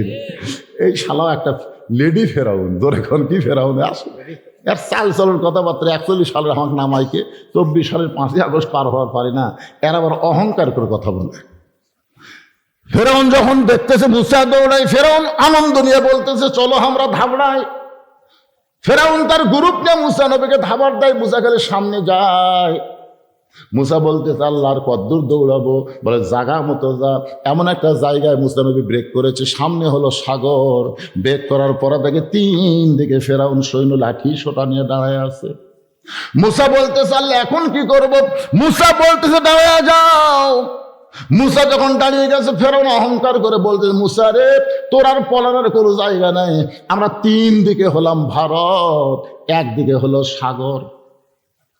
বাংলাদেশের 3 দিকে কি কথা হয় না?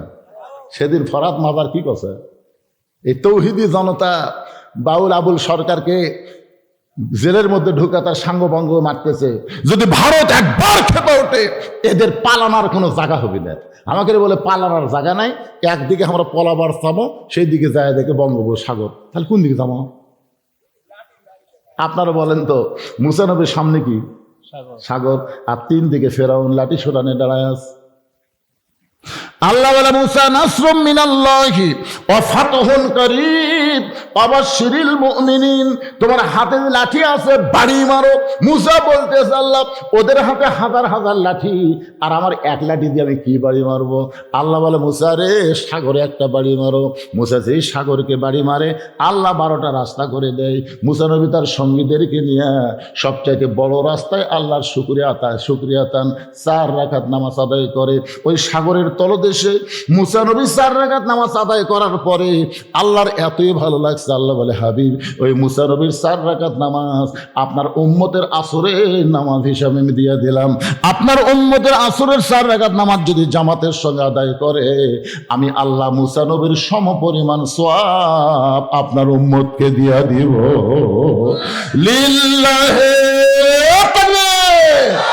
সমস্ত সাহাবীরা বলে, ইয়া রাসূলুল্লাহ, আসরের 4 রাকাত নামাজ জামাত আদায় করলে মুসা নবীর সমপরিমাণ যদি সওয়াব পাওয়া যায়, আমাদের জীবন চলে যাবে, কিন্তু জীবন থেকে আসরের নামাজ কোনোদিন বাদ দিব না। ওগো আল্লাহর নবী, এই যে মাগরিবের 3 রাকাত, এতক্ষণ পর্যন্ত আমরা জোরের মধ্যে আছি। জোরে কার মধ্যে? জোর বোঝে না। ফজরের 2 রাকাত কি?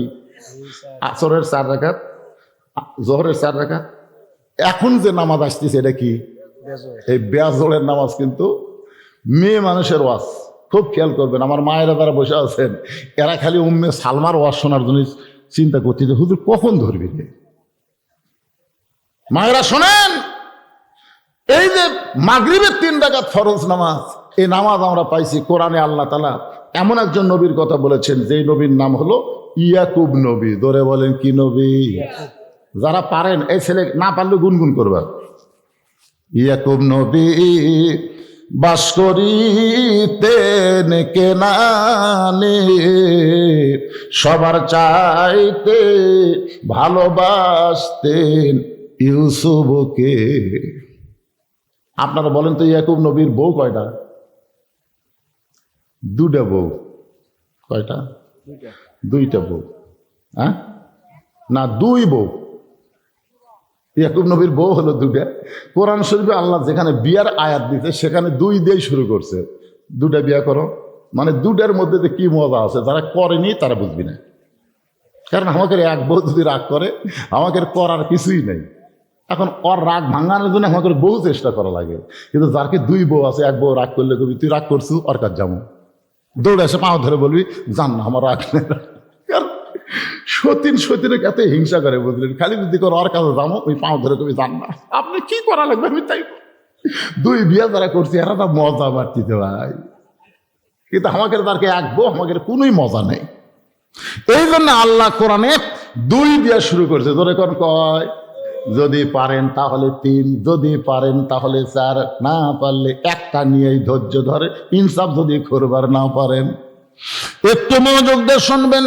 ইয়াকুব নবী 2টা বিয়ে করেছিলেন। এক বউয়ের পেট থেকে আল্লাহ 10টা সন্তান দিয়েছে, আর এক বউয়ের পেট থেকে আল্লাহ 2টা সন্তান দিয়েছে। 2টা সন্তান যে বউয়ের পেট থেকে হয়েছে, ওই বউটা হলো ভালো বউ, আর যে বউয়ের পেট থেকে 10টা সন্তান হয়েছে, ওই সন্তান 10টা হলো খারাপ বউয়ের পেট থেকে হয়েছে। ইয়াকুব নবী এক সময় নির্জন আল্লাহকে বলতেছে, আল্লাহ আমার বনিয়ামিন ইউসুফ এত ভালো, আর এই 10টা সন্তান এত খারাপ কেন হলো? আল্লাহ বলে, ইয়াকুব তুমি একবার খেয়াল করে দেখো, তোমার যে বউ ভালো সেই বউয়ের সন্তান ভালো, আর যে বউ খারাপ সেই বউয়ের সন্তান 10টা খারাপ। এখান থেকে প্রমাণ হয়ে গেল, মা যদি ভালো হয় সন্তান আল্লাহর ওলি হয়। সুবহানাল্লাহ। কন্যা কেন? একজন খ্রিস্টান নেপোলিয়ান বলেছে, তোমরা যদি ভালো একটা সন্তান চাও, ভালো একটা মায়ের দরকার। সব মায়ের সন্তান মেলাত ঘুরবে না, সব মায়ের সন্তান আশেপাশে কথা বলবে না, ভালো মায়ের সন্তান কোরআনের মাহফিলে বসবে। জোরে কোন কথা কন না কেন ভাই যান? যাই পেটত নিয়ে গোটা পাড়া ঘুরিতে, পেটের মধ্যেই আর ঘোরনি পারেন হচ্ছে, ওই বাইরে আসে কোনো জায়গায় বসে থাকবি, ওই খালি ঘুরবি। বাচ্চা পেটে নিয়ে অনেক মেয়েরা ঝগড়া করে কি করে না?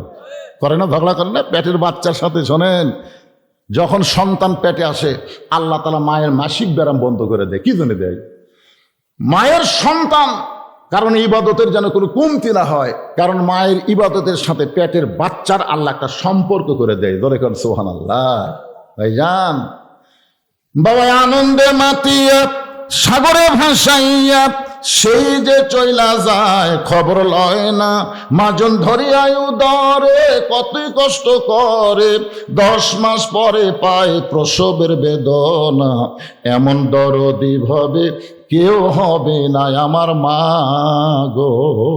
10টা সন্তান ইয়াকুব নবীর কাছে এসে বলতেছে, বাবা আমরা বহু চেষ্টা করলাম, ইউসুফকে বাঘের হাত থেকে বাঁচাবার পারলাম না। কথাটা খুবই গুরুত্ব, কারণ এখন মাগরিবের 3 রাকাত নামাজ আসতেছে, একটু গুরুত্ব দিয়ে শুনবেন।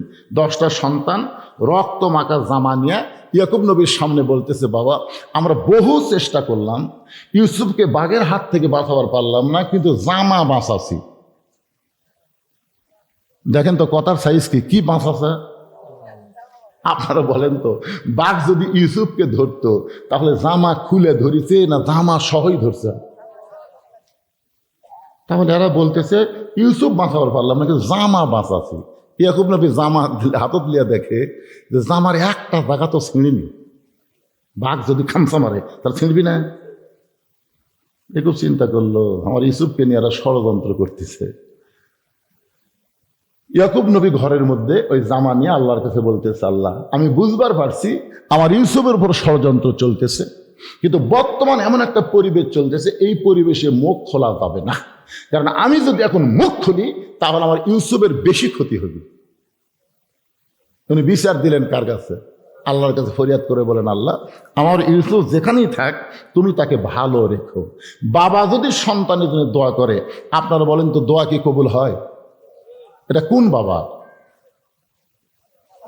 না না না, খারাপ বাবাও যদি দোয়া করে তাও আল্লাহ সন্তানের দোয়া করলে দোয়া কবুল হয়, খারাপ বাবাও। কিন্তু এটা কোন বাবা? আমাদের বাংলাদেশে তো বাবার হিসাব নাই। এই যে একটা বক্তা আছে, নাম হলো তাহির, দরেকার নাম কি, ওর বাবার হিসাব নাই। হাই রে বাবা রে, আমার দয়াল বাবা কেবলা কাবা আয়না কারিগর, আয়না বসাইয়া দিছে কলবের ভিতর। জালালি বাবা, কেরামতি বাবা, এরকম বহু ধরনের বাবা আছে। একই বিষয়ে একাধিক বাবা মানা যাবে না। কেউ যদি বলে আদি পিতা 2 জন সম্পন্ন হারাম, আদি পিতা আদম, জাতির পিতা 2 জন কেউ যদি বলে তাহলে হারাম, জাতির পিতা 1 জন। জন্ম দেওয়া পিতা যদি কেউ কয় আমার 2 ভাবে জন্ম দিছে, তাহলে সকলেই বলবে তোর জন্মে ভেজাল আছে। ধরে কোন কথা ঠিক কিনা? জন্ম দেওয়া বাবা যদি সন্তানের জন্য দোয়া করে, ওই দোয়া আল্লাহ ফিরায় দেয় না। ইয়াকুব নবী দোয়া করেছে, আল্লাহ আমার ইউসুফ যেখানেই থাক তুমি তাকে হেফাজত করো। যখন দোয়া করেছে ইয়াকুব নবী, তখন ইউসুফ ছিল কূপের ভিতরে। ধরে কোন কার ভিতর? হাত পাও বান্ধা, এমন ভাবে হাত পা মরমা দিয়ে বাঁধছে উই ওটি না খেয়ে মরে দেয়। আর পুরুষের নাম হলো আজিজ মিসর। পুরুষের নাম কি? আজিজ মিসর। আর মেয়েটা হলো জোলাইকা। এরা হলো স্বামী স্ত্রী, অনেকদিন বিয়ে করছে আজিজ মিসর, কিন্তু জোলাইকার বাচ্চা হয় না। এখন যদি কোনো নারীর বাচ্চা না হয়, ওরে যতই সোনার ভরির মালা দেন ও কিন্তু খুশি না। ও একটা মাতৃত্বের সন্তান চাই। জোরে কোন ঠিক কি না? এখন জোলাইকা ইউসুফকে বাজারে দেখে পছন্দ হয়ে গেছে। ইউসুফের কাছে যায় বলতে যে এই সন্তান আমি নিব, এই সন্তান আমি নিব। এই কথা যেই কইছে, তখন বণিকের সর্দার চিন্তা করতেছে, মেয়ে মানুষ যখন পছন্দ করছে আর দাম আছে। আপনারা বউলিয়া যদি মার্কেটত যান, 400 টাকার শাড়ি 4000 টাকা চাইবে। তাহলে বউলিয়া যদি মার্কেট করবার যান, দোকানদার কিন্তু আপনাকে ডাকবি না, আপা না হয় খালা না হয় ম্যাডাম, দেখেন শাড়ি। তখন এটা তো আমার পছন্দ হচ্ছে। তখন বলতেছে একজন 4500 কয়ে গেছে, কিন্তু আপনাকে আমাদের অত্যন্ত ভালো লাগছে, আপনি 4000 দেন। স্বামী গেল ওট মোট কামলায় 400 টাকা। বউ কই দেখো আমি 4000 দিবার পারবো না ভাই, আমি 3500 দেব। স্বামী কয় তুমি নিলে 4000 নিত, আমার জন্য 500 কম আছে। ওটার দাম হলো 400, নিল কত? এই যে পাখির জামা এক সময় 500-র জামা 5000 হয়ে গেছিল, শুধু নারীদের পছন্দ হওয়ার কারণে। জোলাইকা যেই মাত্র বলেছে এত সুন্দর সন্তান আমি নিবার চাই, এমন সময় বণিকের সর্দার বলতেছে 1,00,000 স্বর্ণ মুদ্রা দেওয়া লাগবে। আজিজ মিসর সম্ভব না। জুলাইখা বলতেছে সন্তান দিবার পারবা না, আবার একটা নিবার চাই, তাও কিনে দিবার চাও না। 1,00,000 স্বর্ণ মুদ্রা দিয়ে ওই জুলাইখা ইউসুফকে কিনে নিয়ে লালন পালন করতেছে। মাগরিবের 3 রাকাত কেমনে পাইলাম বলার জন্য খুব তড়িঘড়ি করতেছি ভাই। জুলাইখা লালন পালন করতে করতে এক সময় ইউসুফ বালেগ হয়ে গেছে। পুরুষ মানুষ যখন বালেগ হয়, আপনার বলেন তো তার চিনার উপায় আছে না নাই? বুঝতে পারেন আপনারা? একটা পুরুষ মানুষের বড় হওয়ার চিহ্ন হলো মোজ গজান, দাড়ি গজান। কিন্তু আমাকে গুলো দাড়ি মোজ ওঠেই না, মানে উঠবার সাথী ফেলুনোর জায়গায় সমান করে দেয়। হায় হায় রে, এই যে দেখেন আপনার চেহারার মধ্যে মরদ নাই, পুরুষ নাই। এক মেয়ে আমারে কয়, হুজুর আমার স্বামী এত সুন্দর, স্বামী গিয়ে বাহিরে গেলে মেয়েরা খালি তাকায় থাকে হুজুর। আমার স্বামীর দিকে কোনো মেয়ে যেন না তাকায়, কোনো দোয়া নেই, কোনো আমল আছে কিনা। আমি বললাম মা একটা আমল আছে, তোমার স্বামী চাচা বানাও। যেই কছি চাচা বানাবার মেয়ে বুঝবার, হুজুর আপনি একটা আলেম হয়ে এরকম কথা কেমনে বলেন? স্বামী করে এই তোকে আমি চাচা কবার কছি, তোকে চাচা বানাবার কছি রে, বানা চাচা বানা। হাত পাও ধরে যেভাবেই হোক ওর দাড়িটা রাখার ব্যবস্থা কর। ওই স্বামীর হাত পাও ধরে এখন দাড়িতে আরেঙ্গুল হয়ে গেছে। ওই স্বামীগুলো বাহিরে গেছে, একটা মেয়ে ওর স্বামীর দিকে তাকায় না। ভুল করে কেউ যদি তাকায় সালাম দেখে, চাচা কেমন আছেন। এখন বইয়ের সামনে স্বামীর যদি কেউ চাচা কয়, বইয়ের কিছু মনে হবে? আমাকে মোবাইল করে বলতে যে হুজুর এই দাড়ি রাখার কারণে আমার স্বামীর দিকে আর কেউ তাকায় না হুজুর, যদি কেউ তাকায় চাচা কয়, আমার এতই ভালো লাগে। স্বামী যদি চাচা কয়, শয়তান মাঝখানে ধোকা দিবার পারে না। বলে কোন কথা ঠিক না? পুরুষ মানুষ চিনার উপায় হলো দাড়ি মোছ, কিন্তু এইটা হবারই দেয় না। যে হয় হওয়ার আগে একটু উঠতি লোক লাড়ে দেখে ওরে বাবা খরখর করে, আবার দেখ কামেলে আসে। বউয়ের এতই বিরক্ত লাগছে, বউ কেবল কামে স্বামী বাড়ি যাচ্ছে, বউ স্বামীর হাত ধরে বলতেছে একটা জিনিস আপনাকে দেখাবার চাই। বলে কি জিনিস? ড্রেসিং টেবিলের সামনে যা বলতেছে, দেখেন আপনিও তো হামুতেন, আমারও দাড়ি মোছ নাই, আপনারও নাই। কিছুক্ষণ পরে বউ বলতেছে আল্লাহ যদি আমার দাড়ি মোছ দিত। স্বামী কয় এই পাগলি, মেয়ে মানুষের কোনোদিন দাড়ি মোছ হয়? বউ কয় এই পাগল, মরদ মানুষ কোনোদিন দাড়ি মোছ চাচা হয়? কি কথা কর না? আপনি মরদ মানুষ, আপনার চেহারা দিকে বোঝার উপায় নাই, এত চাষেন কেবারে মন খারাপ করতেছেন। ইউসুফ নবী বালক হয়ে গেছে, জুলাইখা বুঝবার পারছে যে ইউসুফ নবী বালক হয়েছে, দাড়ি মুছ উঠতেছে। এমন সময় জুলাইখার ভিতরে মিন শাররিল ওয়াসওয়াসিল খান্নাস, ভিতরের খান্নাস বলতেছে জুলাইখা ইউসুফ তোর কে হয়? জুলাইখা বলতেছে ইউসুফ আমার সন্তান হয়। কোন দিক দিয়ে? শয়তান বুঝাচ্ছে। তো আজিজ মিসর বুড়া হয়ে গেছে, এমন টাটকা একটা যুবক পাইতে বুড়ার কথা কি মনে রাখা যায়? শয়তান অস্ত্র দেওয়ার কারণে জুলাইখাকে যে ইউসুফের গায়ে হাত দিয়েছে, ইউসুফ বলতেছে জায়েজ নাই, জায়েজ নাই। কারণ একজন আল্লাহর নবী, কুল্লু নবিয়্যুন মাসুমাইন, প্রত্যেকটা নবীকে আল্লাহ মাসুম বানাইছে। বলেন সুবহানাল্লাহ। এতদিন জুলাইখা হাত দিছে, গোসল করায় দিছে, কিন্তু ইউসুফ কিছুই বলে নাই। কিন্তু আজকে যেই মাত্র হাত দিছে, হাতের একটা গরম ভাব পায় বলতেছে জায়েজ নাই। জুলাইখা মনে মনে চিন্তা করে সোজা আঙ্গুলে যদি ঘি না ওঠে, আঙ্গুল বেঁকা করা লাগবে, হাঙ্কি পাঙ্কি। কিরে হাঙ্কি পাঙ্কির কথা জানেন না? আঙ্গুল বেঁকা করে ঘি তোলা লাগবে, হাঙ্কি পাঙ্কি চলবে না। 10টা দরজা বন্ধ করে তালা দিয়ে জুলাইখা ইউসুফকে অন্তর্মহলে নিয়ে যাবো। ইউসুফ সমস্ত দরজায় তালা মারছি, এখন আমার মনের বাসনা পুরো করতে চাই। এই বলে জুলাইখা যখন গায়ের কাপড় খুলতেছে, সঙ্গে সঙ্গে ইউসুফ বলতেছে ইন্নী আখাফুল্লাহ, আমি আল্লাহকে ভয় করি, তোমার দিকে তাকাবার পারলাম না। জুলাইখা বলে ইউসুফ রে, এখানে তুমি আর আমি ছাড়া কেউ নাই। ইউসুফ বলতে জুলাইখা কেউ না দেখলেও আমার আল্লাহ দেখতে পায়। এই বলে ইউসুফ যখন দৌড় মারতেছে, এমন সময় জুলাইখা পিছন দিক থেকে বলে ইউসুফ দৌড়ায় কোনো লাভ নাই, প্রত্যেক দরজায় তালা মারছি, ওই তালার চাবি আছে আমার হাতে। ইউসুফ নবী বলতেছেন ওমাইয়া তাওয়াক্কাল আলাল্লাহি ফাহুয়া হাসবুহু, আমি তাওয়াক্কুল করলাম কার ওপর? চাবি ছাড়া তালাগুলো যখন খুলে যায়, এখানে 10 নম্বর কেড়ে যখন ইউসুফ নবী, জুলাইখা রাগ করে সে এমনভাবে খামচে ধরছে পিছনের জামা, ইউসুফ যেন পলাবার না পারে। যার কলিজায় আল্লাহর ভয়, তার কি জামার কোনো মহব্বত হয়?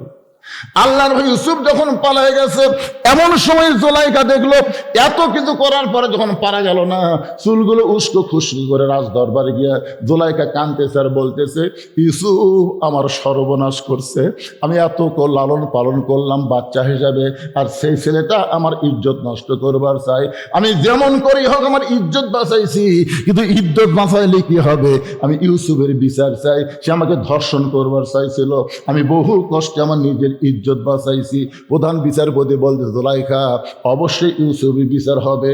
অভিযোগ করেছে তদন্ত ছাড়াই, প্রধান বিচারপতি বললেন বিচার হবে। এখন কি করবেন? পরের দিন ইউসুফকে ধরে আনা হয়েছে রাজ দরবারে, বিশাল একটা ফাঁকা ময়দানে, হাজার হাজার মানুষ দেখতে পারাইছে। জুলাইখা তাকে লালন পালন করলো, আর সেই ইউসুফ জুলাইখার চরিত্র নষ্ট করবার চাই। এই নিমক হারাম কে রে? সবাই দেখতে পারাইছে, সবাই নবীর দিকে তাকায় দেখে এত সুন্দর একজন মানুষ কোনোদিন কাউকে ধর্ষণ করতে চায়?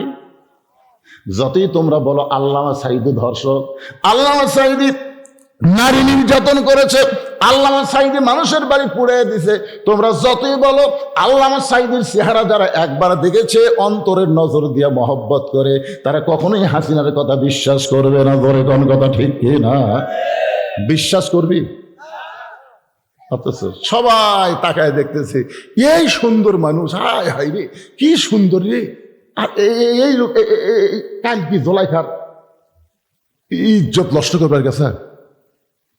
প্রধান বিচার বলে, সব যেই তোমাকে সন্তানের মতো লালন পালন করলো, তুমি তাকে ধর্ষণ করবার চাও, এত বড় নিমক হারাম তুমি কেন হলে? সবাই যখন তাকায় ইউসুফের দিকে, এমন সময় একটা ছোট্ট বাচ্চা মায়ের কোল থেকে চিল্লায় বলে, কে রে? তোমরা কার বিচার করতেছো? শুধু বিচার করলে হবে না, তদন্ত করে বিচার করো। সমস্ত লোক মাথা খাড়া করে বলতেছে, কে রে? কে কয়? তখন মা বিচারকের কাছে বলতেছে, আমার বাচ্চা স্তনে দুগ্ধ পান করে, আমার বাচ্চা কথা কবার বলে পারে, এটা তো আমি মা হয়েও জানি না। তখন বাচ্চাকে সামনে হাজির করে বলা হলো, কি তদন্ত করা লাগবে? বাচ্চার জবান থেকে আসতেছে, যদি ইউসুফ দোষী হয় তাহলে জুলাইখাকে যখন ইউসুফ নবী চাপায় ধরবার যাবে, জুলাইখা বাঁচার জন্য ইউসুফের জামার সামনের দিকে ছিঁড়ে যাবে। আর যদি জুলাইখা দোষী হয় তাহলে ইউসুফ পলাবার যাবে, ইউসুফের পিছনের জামা জুলাইখা ছিঁড়ে দিবে। এখন তোমরা তদন্ত করে দেখো তো জামার কোন দিকে ছিঁড়া। সবাই ইউসুফের দিকে তাকায় দেখে সামনে সামনে ছিঁড়া তো দূরের কথা, একটা ময়লাও পর্যন্ত লাগেনি, তার মানে ইউসুফ ধরবার যায়নি। কিন্তু পিছনে তাকায় দেখে পাঞ্জাবি ছেঁড়া। সমস্ত বিচারক বুঝবার পারছে ইউসুফ তুমি নির্দোষী, জুলাইখাই দোষী। সমস্ত বিচারক কিন্তু তদন্ত করে বুঝবার পারছে ইউসুফ তুমি নির্দোষী, জুলাইখাই দোষী। কিন্তু আমরা জবান খুলবার পারতেছি না, আমরা হাসিনার চাপে পড়েছি। আসলে সবাই জানে আল্লামা সাঈদী নির্দোষী, তোরে কর কথা কথা কর না কেন ভাইজান, কিন্তু আমরা জবান খুলবার পারতেছি না, আমরা চাপে পড়েছি। কারণ জুলাইখা সাধারণ কোনো নারী না, জুলাইখা হলো প্রধানমন্ত্রী আজিজ মিসরের বউ। এখন যদি আমরা বলি জুলাইখাই দোষী, একটা বিচারকের পথ থাকবে না। তদন্ত করার পরে প্রধান বিচারপতি এবার বলতেছে, ইউসুফ তুমি দোষী। যে বলে ইউসুফ তুমি দোষী, এখন ইউসুফ কি করবে?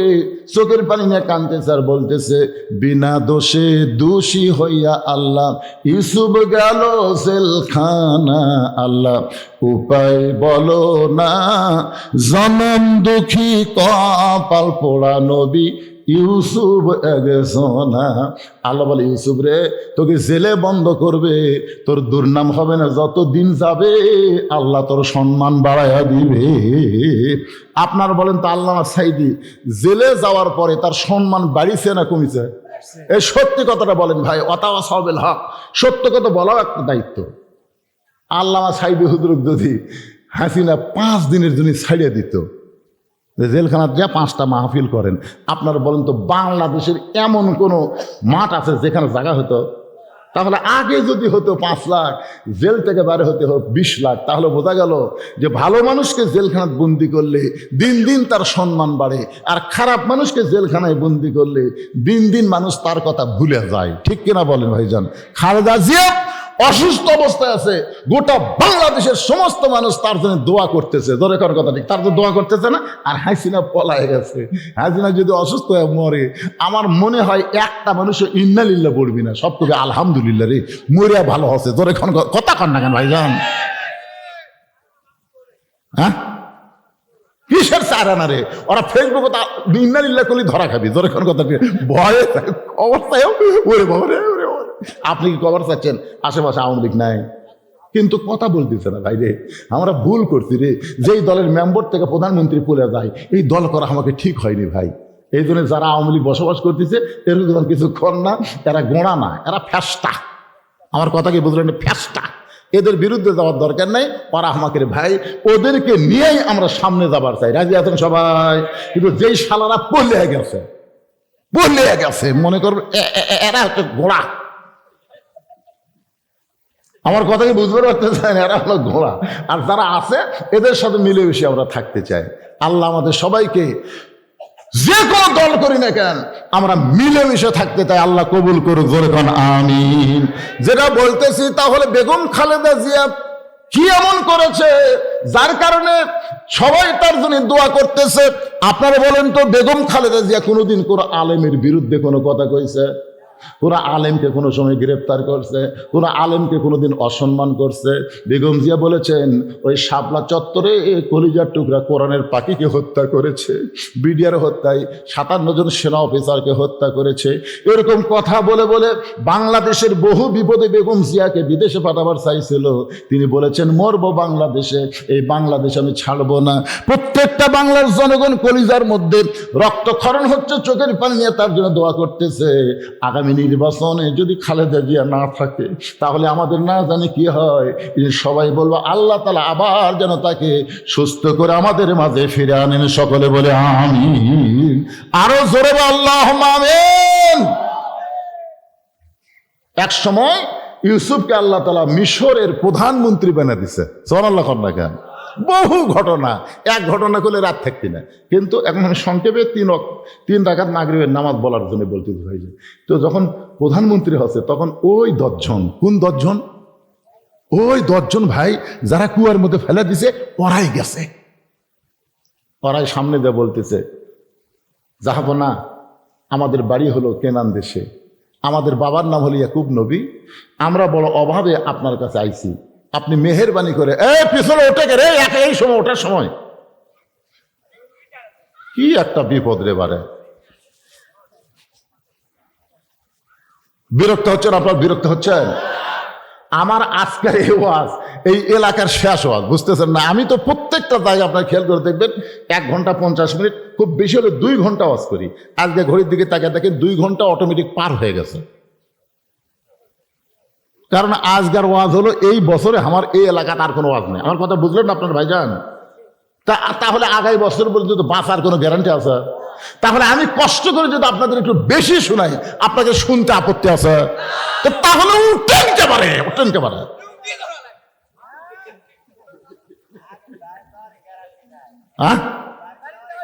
না না, বাড়ির যায় কি সুন্দর কথা যুবকেরা বলতেছে।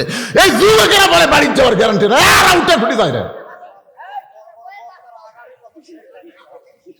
আগের বছর বক্তা নেয় না, তুমি খালি 7 দিন যে আমার থাকবে। আমার একটা গোল সত্তর আছে, তোমাকে 3 শুনতে ভালো খেলামো, তুমি খালি 7 দিন দেখবে। হুজুর ডেট লেয় না লেওয়াই খালি দেখবে।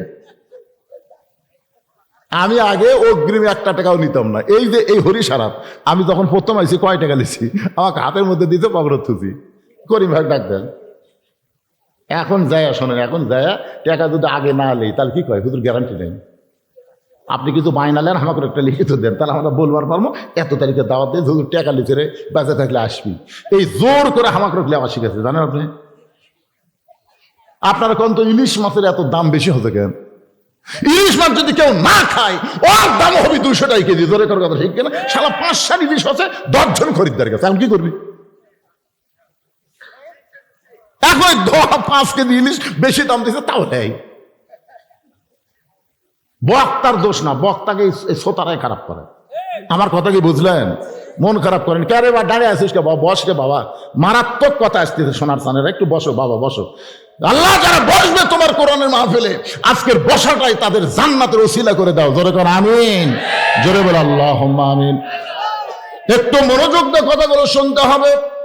এখন ওই 10 জন যায় বলতেছে যাহাবো না, আমরা হলাম কেনান দেশের অধিবাসী, আমাদের বাবা হলো ইয়াকুব নবী, আমরা খাদ্য সংকটে পড়েছি, মেহেরবানি করে আমাদের একটু খাবার ব্যবস্থা করেন।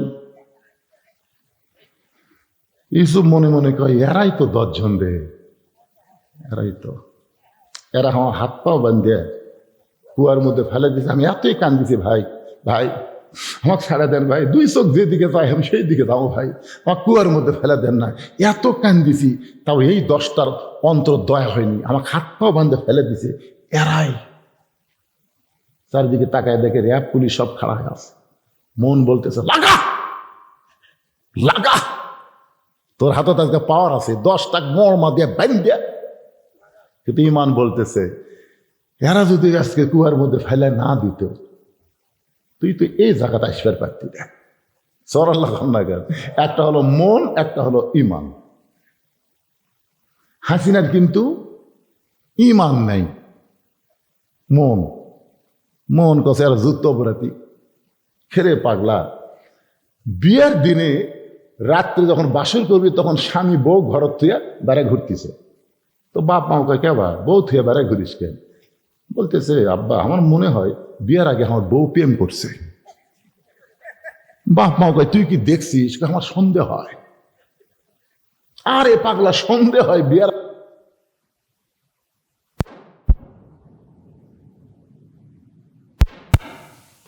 বাসর ঘর কর, ওই বাপের কথাতে দেয় বাসর।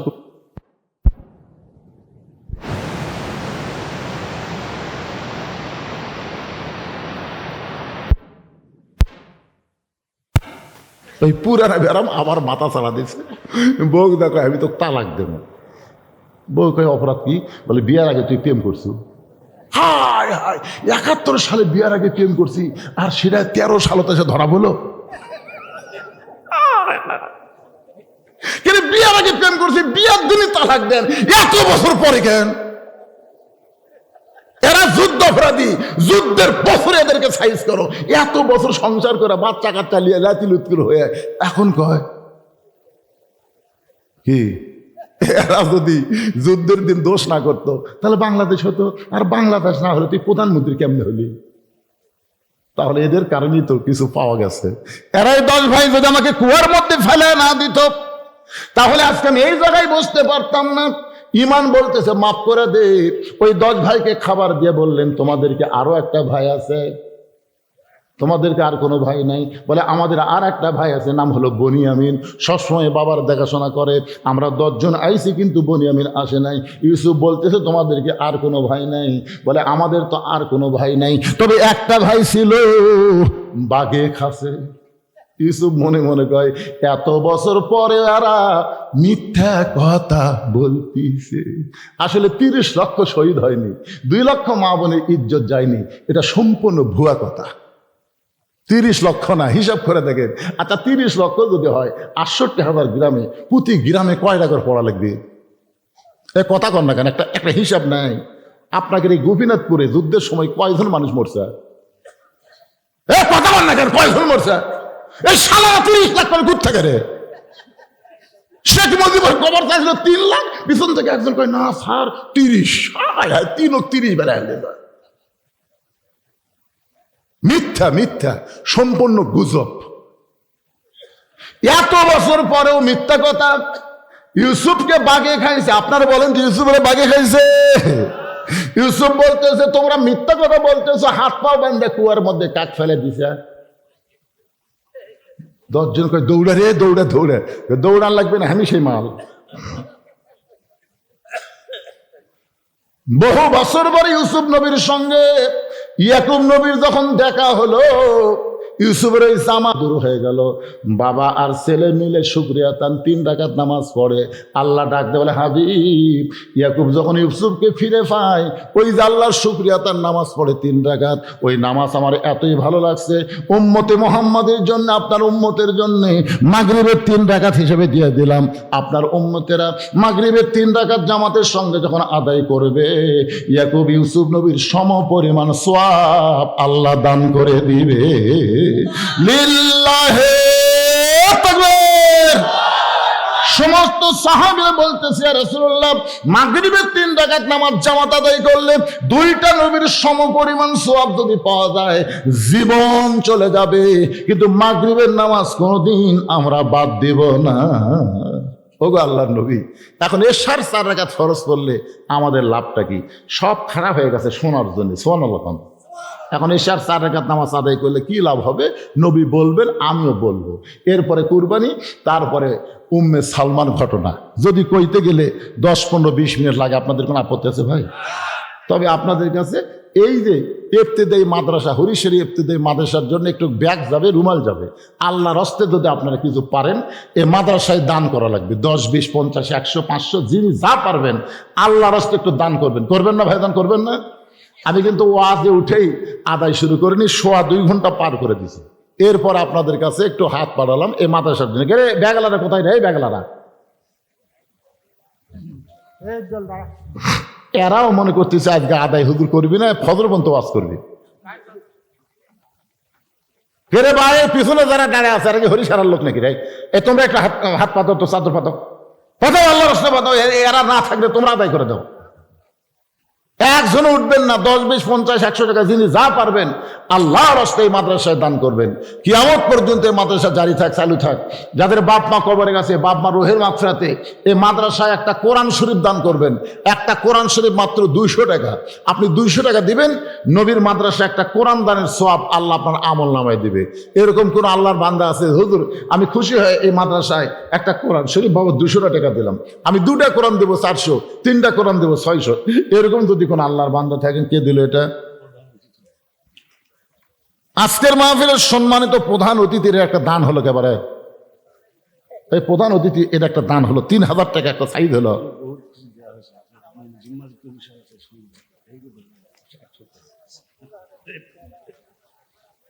না 2,000 দিয়ে 5,000 মিল করলে তো হয়। আমি আমার ওয়াজের জীবনে প্রধান অতিথি 3000 দেয়, আজকে প্রথম। আমার ওয়াজের বয়স কিন্তু 42 বছরে প্রধান অতিথি 3000 দেয়, এটা আজকে প্রথম হাত দিয়ে ধরছি। না দিবি তো, তাই না? একটু না, আর 1000 বাড়ালো দেখ যা দিছে দে রে। আব্দুল করিম ভাই কুটি রে, কে দিল এই 500 টাকা? কে দিল এই 500? এটা লিতে লিতে হাতের মধ্যে দিয়ে গেল। নামক, হ্যাঁ যাই হোক, নাম লাগবে না, একজন দিছে তো। 500 টাকা দান করেছে, আল্লাহ দানকে কবুল করেন। আপনারা দান চালে খবরদার উঠবেন না, টাকা চালে উঠবেন না। টাকা চালে উঠলে আখিরাতের প্রতি অবিশ্বাস হবে। আপনারা বলেন এই যে দান করতেছেন, এটা দুনিয়ার না ফলে আপনার আল্লাহ আপনাকে আখিরাত দিবে। আখিরাতের প্রতি বিশ্বাস আপনাদের আছে না নাই? একটু জিকির করেন লা ইলাহা ইল্লাল্লাহ, লা ইলাহা ইল্লাল্লাহ। এটা কি লেখছে? দান না ফতুয়া। আপনারা ওটা বসা করবেন না ভাইজান। যে লোক উঠলো, ওর দেখা দেখে যত লোক উঠবে প্রত্যেকটা লোক ওটার পাপ যেন আল্লাহর কান্দর দেয়। হ্যাঁ, যে লোকটা আগে উঠলো, ওই ওটার কারণে যারাই উঠলো সব লোক ওটার একটা পাপ যেন আল্লাহর কান্দর দিয়ে বসে দেয়। সালাম নেবেন, আসসালামু আলাইকুম হুজুর, আমি আপনার কাছে একটা ফতুয়া চাই। আমার বন্ধু বান্ধবী দুইজনকে পছন্দ করে, আমরা কিন্তু বান্ধবীরা মিলে বিয়ে পড়ে দিছি, তারা 2জন কবুল বলেছে, আমরা সাক্ষী ছিলাম, কিন্তু কাগজ কলমেও কোনো হুজুর বিয়ে পড়ায়নি। ইসলামের শরীয়তে এই বিয়ে সম্পূর্ণ হারাম, এই বিয়ে চলবি না। তোমরা বিয়ে পড়া দিবা, হুজুর লিবা না কেন? সবসময় হুজুর বাদ দিবা, তাহলে চলবে? তোমরা কিসের সাক্ষী হছো? এগুলো চলবে না, এগুলো সম্পূর্ণ হারাম। আসলে পালিয়ে বিয়ে করা, বাপ মা বাদ দিয়ে বিয়ে করা, হুজুর ছাড়া বিয়ে করা, এই বিয়ে কবুল হবে কথা কোন? এই বিয়ে কবুল হবে না, এটা শরীয়তে সম্পূর্ণ হারাম বিয়া। যাক, আপনারা হয়তো আগে আদায় করছেন, আদায়ের দরকারই ছিল না। আমি কি করে যে মাহফিল ভাঙ্গা দিলাম, আহারে কষ্ট লাগতেছে। 2-4 দিন উঠে উঠে চলে যাচ্ছে। একেবারে গামছালা ব্যাগ আলাদা কুটিরে দেখাও, মানে হাতত করে টেকা তুলতেছে রে, আমার হাতত করে দিচ্ছে। আবার কি টাকা তোলা সাইদরা।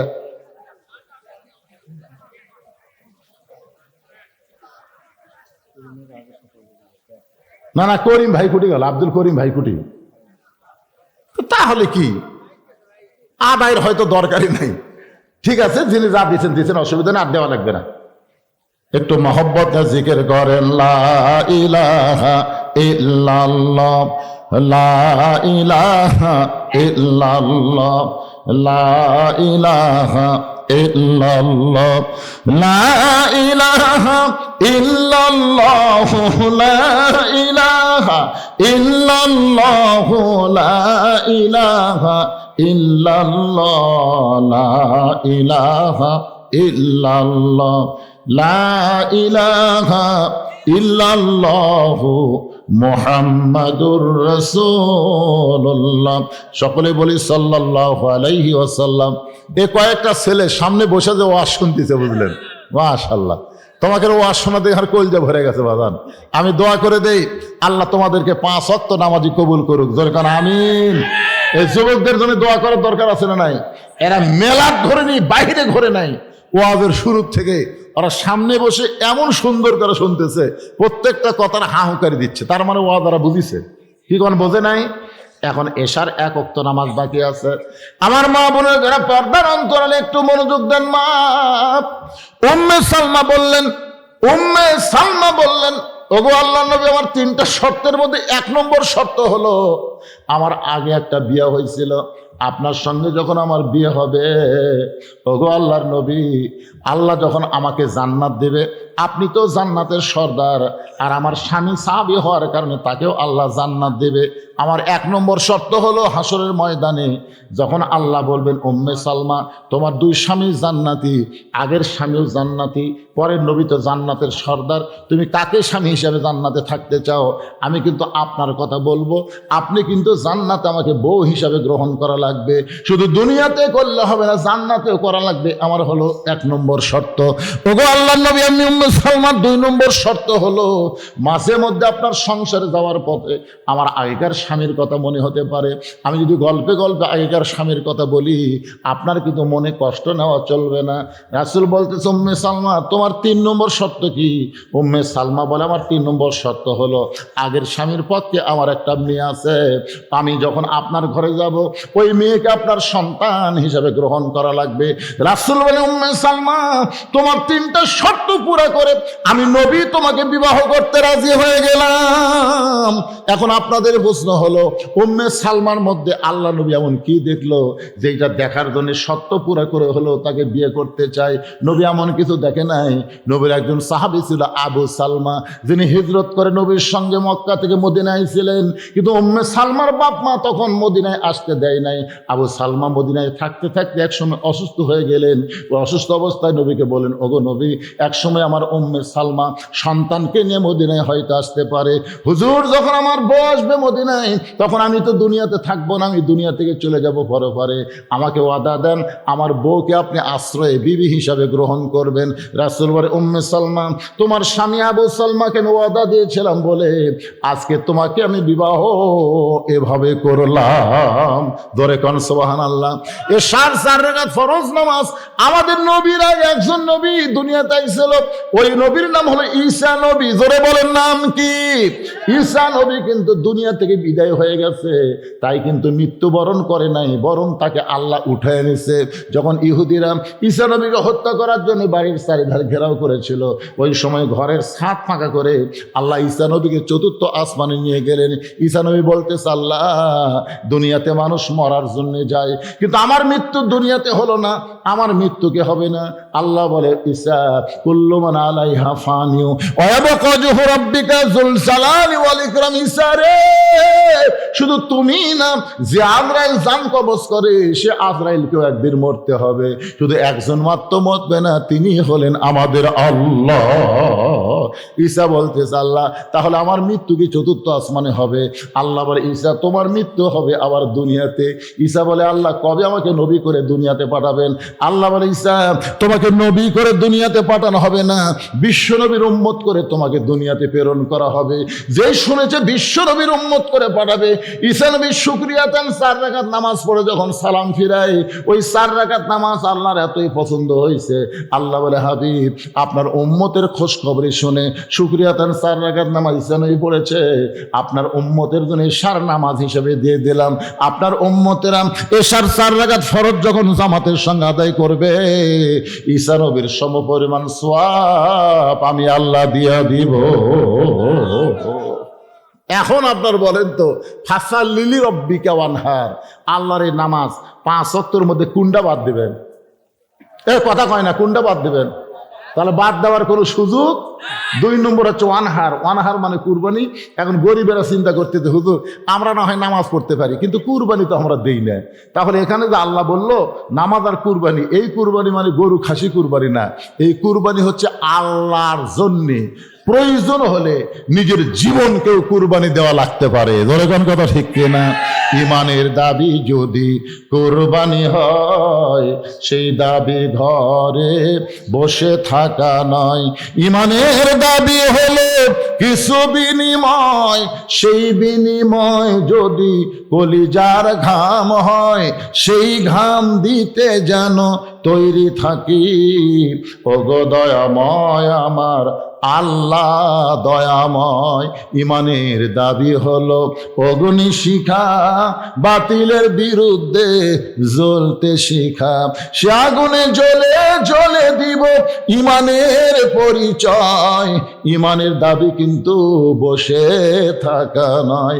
বাতিলের বিরুদ্ধে নিজের জীবনকে উৎসর্গ করার নিয়তে যেই কাজ করবেন, এটাই হলো কুরবানি। বলেন সুবহানাল্লাহ। নামাজ আর কুরবানি, এই 2টা আমল যদি করতে পারি, হাউজে কাউসারের পানি 1 পেয়ালা পান করে জাহান্নামে গেলে আল্লাহ জাহান্নামকে জান্নাত বানিয়ে দিবে। বক্তা এবং শ্রোতা সবাইকে আল্লাহ আমল করার তৌফিক দান করুক। সকলে বলে আল্লাহুম্মা আমিন। আল্লাহুম্মা সাল্লি আলা মুহাম্মদ, আল্লাহুম্মা বারিক আলা মুহাম্মদ। এখানে কিছু দান করা হয়েছে, যারাই যে নিয়তে দান করছে আল্লাহ সকলের দানকে আল্লাহ কবুল করেন। আল্লাহুম্মা আমিন। রব্বানা যালামনা আনফুসানা ওয়া ইল্লাম তাগফির লানা ওয়া তারহামনা লানাকুনান্না মিনাল খাসিরিন। আয় আল্লাহ তাআলা, পরপর কয়েকটা মাহফিল করেছি এলাকায়, আজকের মাহফিল এলাকার মধ্যে শেষ মাহফিল করে তোমার দরবারে হাত তুলেছি। আল্লাহ মেহেরবানি করে এই হরিশ্বরার মাহফিলকে আমাদের ইমানের জন্য, আমলের জন্য আল্লাহ কবুল করে নাও। এই মাহফিলের শুরু থেকে শেষ পর্যন্ত যত আলোচনা হয়েছে, এর মধ্যে যদি ত্রুটি হয়, ভুল হয়, মাফ করে দাও। এর যা হাদিয়া মঞ্জুর করো। সোনার মদিনায় নবী পাকের রওজা মোবারকে আল্লাহ কবুল করে নাও। তামাম আম্বিয়াই কেরাম, আসহাবে কেরাম, তাবিনী কেরাম, তাবা তাবিনী কেরাম, তামাম পৃথিবীর মাটির নিচে যত মুমিন মুমিনা আছে আল্লাহ সকল আর ওয়াফরে হাদিয়া কবুল করো। আল্লাহ আমরা যারা হাত তুলেছি, আমাদের জনম দুঃখনী মা যাদের কবরে চলে গেছে, ছোট্ট একটা শব্দ হলো মা, এ নামের মধ্যে কি মধু আছে। যাদের মা নাই তারা বুঝতেছে। দরদের বাবা যাদের কবরে গেছে, আল্লাহ মেহেরবানি করে বাবার কবরকে জান্নাতের টুকরা বানিয়ে দাও। আমাদের দাদা দাদি, নানা নানি, আত্মীয় স্বজন, শ্বশুর শাশুড়ি যাদের কবরে গেছে, আল্লাহ কবরবাসীদের তুমি মাফ করে দাও। আল্লাহ আজকের মাহফিলের সম্মানিত সভাপতিকে আল্লাহ তুমি কবুল করো। অসুস্থ মানুষ সুস্থতা দান করো। আজকের মাহফিলের প্রধান অতিথিকে আল্লাহ তুমি কবুল করো। বিশেষ অতিথিদের কবুল করো। সভাপতিদেরকে আল্লাহ তুমি কবুল করো। আল্লাহ যারা খুব কষ্ট করে মেহনত করে আজকের এই জান্নাতের বাগান লাগাইছে, আল্লাহ এই জান্নাতের বাগান ওসিলায় গোটা হরিশরা গ্রামবাসীকে আল্লাহ তুমি মাফ করে দাও। আল্লাহ এই মাদ্রাসাকে কবুল করো। মাদ্রাসার কমিটিকে আল্লাহ তুমি কবুল করো। আমি গুনাহগার বলে দোয়া ফিরিয়ে দিও না আল্লাহ।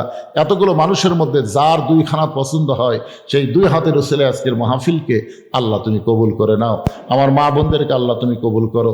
যুবকদেরকে কবুল করো। মুরব্বীদের কবুল করো। কচিকাঁচা বাচ্চাদেরকে আল্লাহ তুমি কবুল করো। আল্লাহ আমি অসুস্থ, আমার মতো অসুস্থ অবস্থায় যারা হাত তুলেছে সবাইকে সুস্থতার নিয়ামত দান করে দাও। বিশেষ করে দেশনেত্রী বেগম খালেদা জিয়া অসুস্থ অবস্থায় আছে, আল্লাহ তুমি তাকে সুস্থতার নিয়ামত দান করে দাও। আল্লাহ যিনি যে নিয়ত করে হাত তুলেছে, আল্লাহ সকলের নেক নিয়ত নেক আশাকে তুমি কবুল করো।